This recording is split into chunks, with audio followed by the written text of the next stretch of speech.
Amigos, bienvenidos a una nueva edición de su programa Vistazo. Es un placer estar otra vez con ustedes. Mi nombre es Javier Molina y hoy les voy a hablar sobre la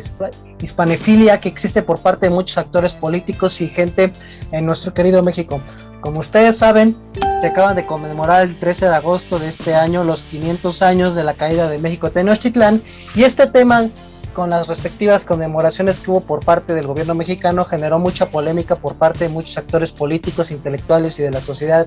que está interesada en los hechos históricos, en donde mencionaron el escándalo que mencionó, por ejemplo, Diego Fernández de Ceballos, en donde decía de que un puñado de valientes encabezados con aliados derrotaron a un imperio sanguinario como el de los mexicas. Este es un parámetro para entender por qué durante muchos años el mexicano común ha sido educado a lo largo de muchos años para entender que llevamos 500 años de que se conmemora la conquista de México. Primero que nada, hay que explicarle a la sociedad mexicana y a estos actores políticos ignorantes e irresponsables de que es muy importante entender la historia, pero la historia científica y profesional, porque dice diferentes autores que la historia es la madre del análisis político y de la política, y en ese sentido, históricamente últimamente muchos autores hecho una retroalimentación de lo que es la forma en que se interpreta la historia de México y obviamente el periodo de lo que vamos a hablar sobre la caída de Tenochtitlán que ocurrió hace 500 años. Primero que nada, hay que decirlo, no se celebra la caída del Imperio Mexica, sino una conmemoración. Número 2, no fue la conquista de México, solamente fue la derrota de una nación que tenía sometido a otras ciudades-estado en su momento en todo lo que era una parte muy importante del área mesoamericana. Número 3, no fue una conquista encabezada por 1000 españoles contra una población de 250,000 habitantes y un imperio. Hay que decirlo, el 99% de las personas que participaron militarmente para la caída de México y Tenochtitlán, una de las ciudades-estados dominantes junto a Texcoco y Tacuba, para tener sometido una parte importante de lo que era Mesoamérica, se dio a partir de las alianzas de españoles con las caltecas, huejotzingas, xochimilcas, chalcas, totonacas,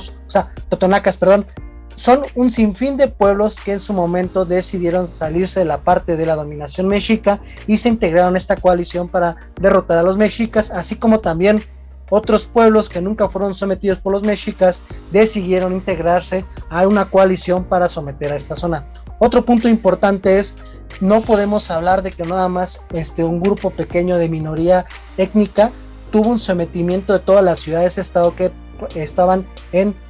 la región mesoamericana o en Aridoamérica. Hay que hablarlo, que hay diferentes especialistas que nos han comentado que entre el 60 al 80% de la población indígena falleció a partir de las enfermedades que trajeron los españoles y cuyos sistemas inmunológicos no tenían defensas porque nunca había habido un contacto entre dos diferentes grupos territoriales que habitan nuestro planeta, que en este caso Europa, Asia y África habían convivido con muchas enfermedades, pero nunca América y sus habitantes habían tenido contacto con esas enfermedades. Entonces estamos hablando que de 1517 a 1590 hubo una desolada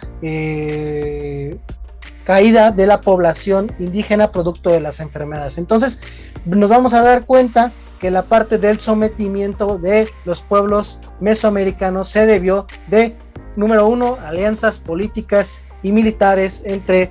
este ejército de españoles y de los diferentes ciudades-estado que salieron para derrotar a los mexicas. Y número dos,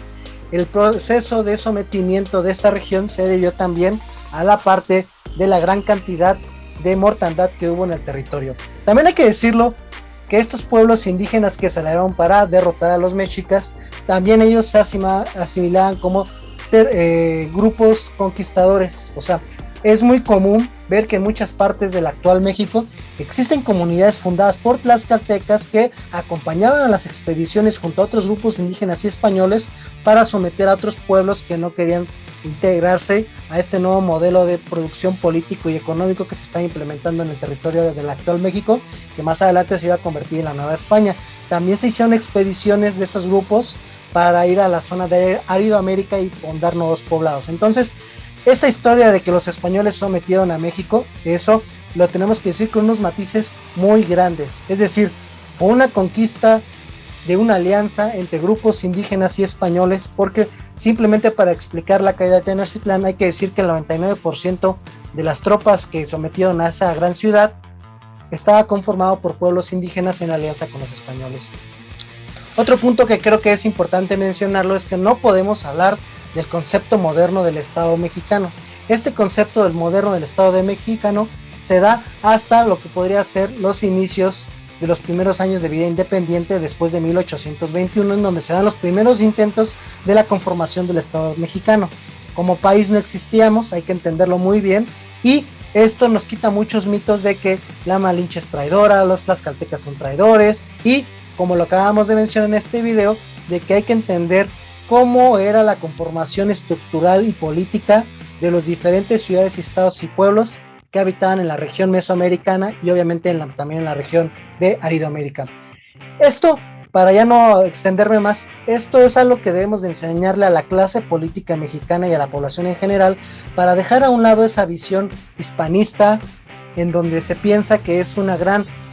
obra de parte de un pequeño grupo de hombres que sometieron a un imperio. No, estamos hablando de alianzas geopolíticas de diferentes ciudades-estado que se unieron a los españoles para imponer un nuevo modelo político, económico y social, y también ideológico, en lo que actualmente es el territorio mexicano, y sobre todo dejarnos a un lado esos traumas que nos dejaron socialmente un modelo educativo que traemos desde los gobiernos priistas y del siglo XXI, donde se nos enseña que se nos conquistó, y que de ahí nace la maldición de que los mexicanos siempre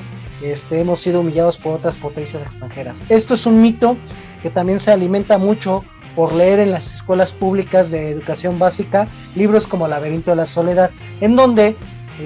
intelectuales de derecha, intelectuales de la élite, te enseñan que el mexicano es hijo de la chingada, es decir, de la indígena violada por el español, y que de ahí nace un tramo histórico del mexicano de que no tenemos identidad. El mestizaje que se dio en México fue muy amplio y diverso, en donde no solamente fueron españoles y indígenas, había sociedades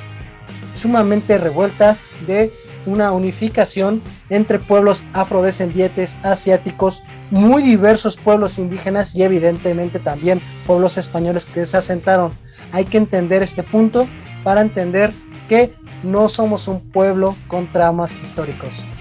Y para concluir, creo yo que es muy importante que le enseñemos al mexicano entender el contexto histórico y político de la historia que ha tenido nuestro territorio nacional desde la conformación del Estado Nacional y la identidad nacional como país, y previo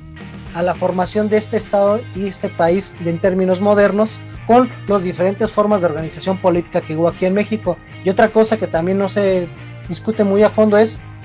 el impacto que tuvo los 300 años de una formación novohispana, porque si no, vamos a repetir burradas como las que dice Diego Fernández de Ceballos, en donde reivindica una historia en donde te posiciona de que los españoles sometieron a México, cuando en términos políticos no existía México, y es una alianza que está conformada en su 90% por indígenas. Entonces, esto será una aportación, amigos, en estos 500 años que se conmemoran de la caída de México Tenochtitlán, y que veamos la historia seria